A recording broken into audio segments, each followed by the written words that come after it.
But what he doesn't know is that 3 years ago, the person who pulled him from the flames was me. He'll never know that it's my bracelet. I'm done being Chloe's human shield, Damien. Since you're so in love with that kindness of hers, you can have her. She's all yours. I sit by the Winslow family fireplace, my fingers clutching the photos of Damien and me. Sparks fly as that fabricated love slowly turns to ash. My face remains expressionless, even as my heart overflows with despair and loathing. Damien's voice is as gentle as usual, but now all I feel is a nauseating sense of hypocrisy. Evelyn, I miss you. I miss you too. Don't forget, we have the wedding dress fitting tomorrow. Bring Chloe along. Since your weddings fall on the same day, you might as well try them on together. My grip on the phone tightens. My heart didn't just break, it froze. What a coincidence. It happens too many times. Whether it was for dinner, an art gallery, or even a business trip, Damien would always suggest, Let's bring Chloe with us. Let's bring Chloe with us. Let's bring Chloe with us. Let's bring Chloe with us. It turns out, the traces were there to follow all along. No matter where we go, Damien always finds a way to drag Chloe into our world. He knows every detail of her preferences, yet remains completely blind to everything about me. I hang up the phone on him without a word. The firelight flickers in my eyes. Damien bursts into the room, looking concerned. But I know the truth is that he's afraid that if I die, there will be no one left to serve as Chloe's shield. Evelyn, you all right? Chloe rushes in right behind him. Fearing she might get jealous, Damien drops my hand immediately. I stand aside, like I was just a random woman. Damien, since you enjoy your act so much and are so committed to Chloe, then let the games begin. I don't ever slow up, no I don't take shit. I got no love for the fakeness. If you wanna play tough and wanna hate this, I'll always show up.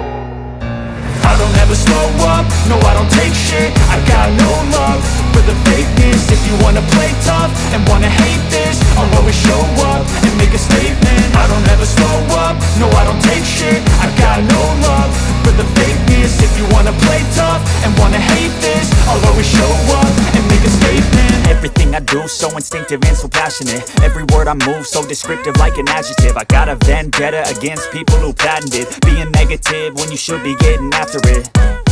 I got facts over tracks, this and that. Spitting slow, spitting fast. I could roast, I could gas. Think I'm okay at last, but I don't know if that can erase all the past. And the pettiness, a reflection of the emptiness. Hilarious, you think you're worth my time, you're delirious. Mysterious, because you hide behind a fake exterior. Inferior, you know I'll always be a bit superior. Get off of me, this ain't no humble brag. I want you to hear words, you can say them back. I want you to feel free from the chains at last, and to believe in what you got, it was built to last, yeah. Now that I've been put through hell, I never got anyone's help. I had to do it all myself.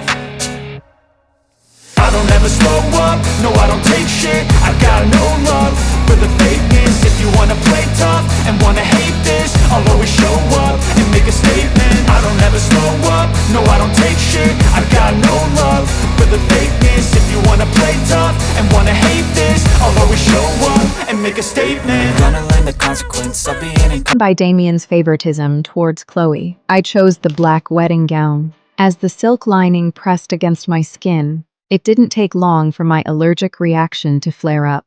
My wrists burned with an agonizing itch. I am allergic to silk. Damien has known this for 2 years. From now on, I don't want to see a single piece of silk in this villa. But now, he has long since forgotten. I slip into the gown and look at myself in the mirror. Damien, this is the first and the very last time I will ever wear a wedding dress for you. I step out of the fitting room. Damien's astonished gaze lingered on me for a moment. Evelyn, you look breathtaking in this. He looks down at my swollen red wrists, his expression shifting to confusion. What happened? It appears the lady is having an allergic reaction to the silk. Damien's face pales. He snaps his head toward me. Why didn't you tell me so? Hurry, go get the medicine. His voice laced with a hint of blame. Didn't I tell you before? I look at him, my eyes filled with nothing but disappointment. I'm sorry. I promise I'll keep in mind next time. There won't be a next time. As I turn to leave the boutique, Damien chases after me and grabs my arm. We're getting married in a week. I'll make sure you have the best gown in the world, you have my word. But his promise is shattered by Chloe's scream. Without a second of hesitation, Damien lunges toward her. Suddenly, another kidnapper emerges, pressing a cold blade against my neck. The kidnapper howled, his voice filled with hatred. Damien! Your family ruined my life. Today, I'm going to make sure you lose the woman you love! Damien is in a dilemma. Finally, he chooses to save Chloe instead of me.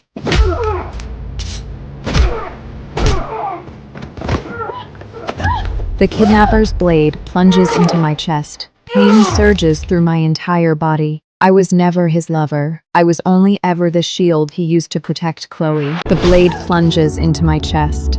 The intense pain is causing my vision to blur. As I collapse, Damien catches me just in time, pulling me into his arms. I hear him scream my name, his voice cracking with a desperation that sounds like a total breakdown. Warm blood soaks through my dress. I force my eyes open with agonizing effort. Seeing the look of raw pain and regret on his face feels like a cruel, twisted joke. Damien, wasn't this exactly what you wanted? Taking the blade for Chloe. What the hell are you crying for?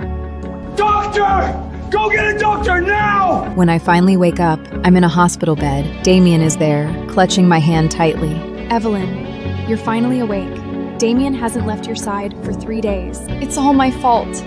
If only I hadn't been there, you wouldn't have been hurt. Shut the fuck up! I couldn't hold my anger towards Chloe, and the pain in my chest made me tremble uncontrollably. I'd rather be the one taking the knife if possible. You have no idea how terrified I was while you were unconscious.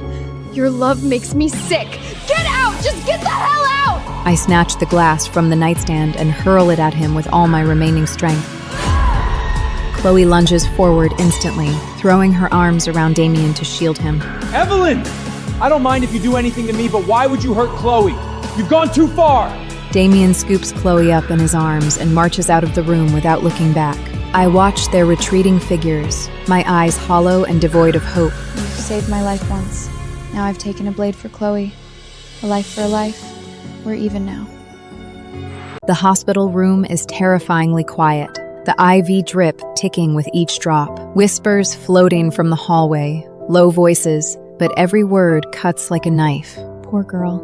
She's been out for a whole day and not a single soul has come to see her. Tell me about it. The younger Winslow daughter next door just scraped her skin a bit and her fiancé won't leave her side for a second. Barefoot, I step onto the freezing floor, leaning against the wall for support as I stagger out of the room. Through a crack in the door, I witness a scene of happiness. A long time ago, I had that kind of happiness too. On my birthday, my mother cooked a whole feast, smiling as she told me these were all my favorite dishes. Then, in the blink of an eye, my father marched Sabrina into our home with the young Chloe.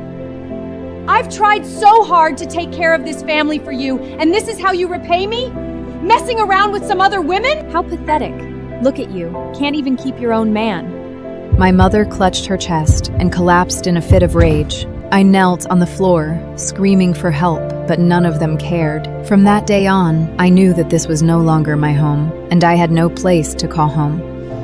Damien, since you adore her kindness so much, I can't wait to see the day when you find out how she really is. 3 days left until the wedding. I must escape this cage. If no one loves me, then I will learn to love myself. Miss Evelyn, your wounds haven't healed yet. How can you discharge yourself?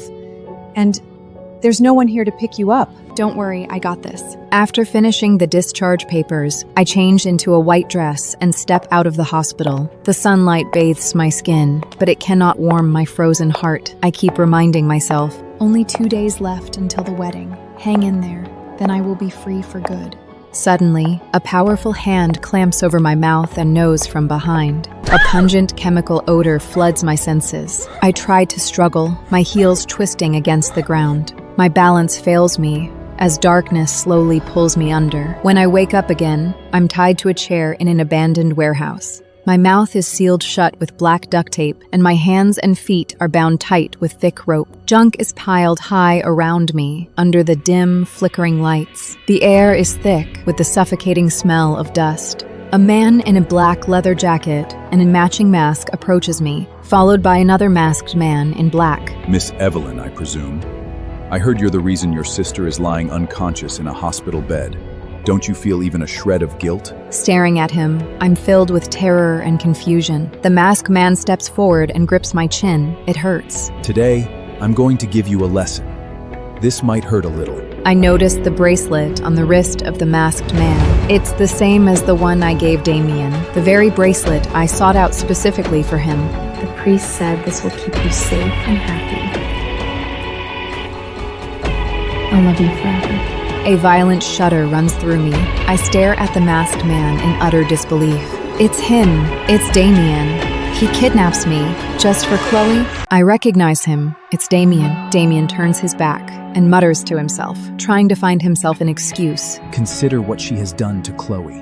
I cannot go soft on her. Then, Damien asks the masked man to smash a wine bottle over my head. The glass shatters against my head. A searing pain explodes across my forehead as the sound of the breaking bottle echoes in my ears. Again. The masked man raises another bottle and strikes me again. Blood trickles down from my brow, blurring my vision. My mouth is still sealed, and I can offer nothing but muffled, strangled whimpers. At night, I am rescued and brought back to the Vane Villa. Damien, dressed in a white shirt, sits by my bedside with a voice full of fake guilt. I'm so sorry, Evelyn. I should be responsible for this. I should have been more cautious. Damien pauses and changes the subject, looking at me with a cold and serious expression. But you should learn your lesson for what you did to Chloe before, shouldn't you? I lower my head indifferently, my voice low and submissive. Indeed. Ma'am, the chairman bought these just for you. The European Queen Blue Diamond necklace, a private island, and a collection of cloud villas. Do you like it, Evelyn? I tilt my head slightly and look at Damien. I love it, Damien. I've got a big surprise for you at the wedding tomorrow. What's this mystery gift? You'll find out tomorrow. All right. I'm looking forward to your gift, Evelyn. It better be something I'll remember forever. I stare straight ahead with a cold gaze. Don't worry. You definitely will. Damien wears a finely tailored black Western-style tuxedo and adjusted his collar in front of the mirror. With a smile of being determined to win on his face, his grandmother was pushed inside in a wheelchair. Look at you. Don't tell me you are too excited to sleep, The big day is finally here. Grandma, please don't tease me.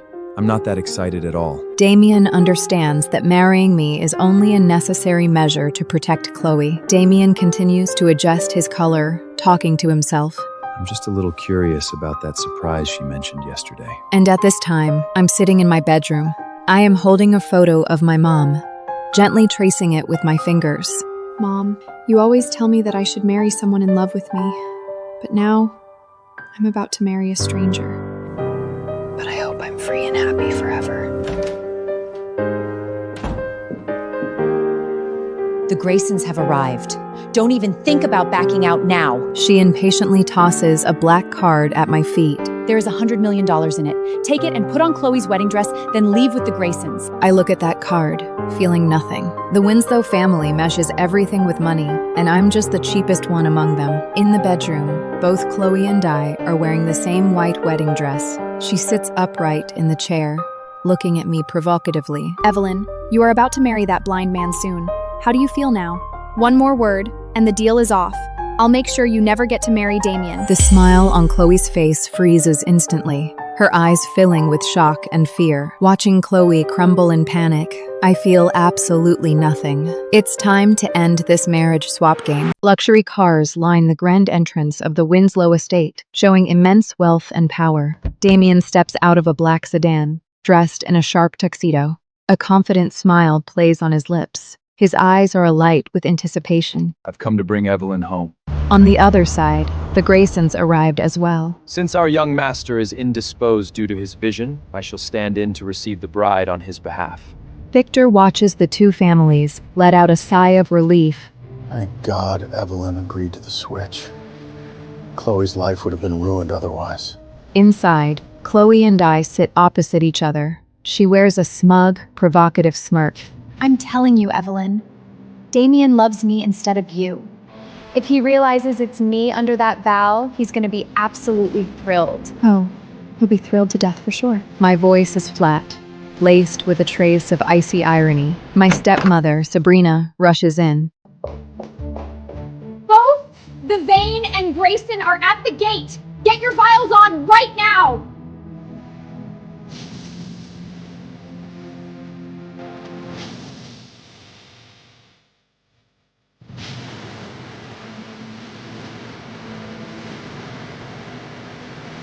Damien sweeps the veiled Chloe into his arms, smiling as if he holds the entire world in his hands. Meanwhile, I'm helped into the Graysons' car. I lift my veil just enough to look back at Damien.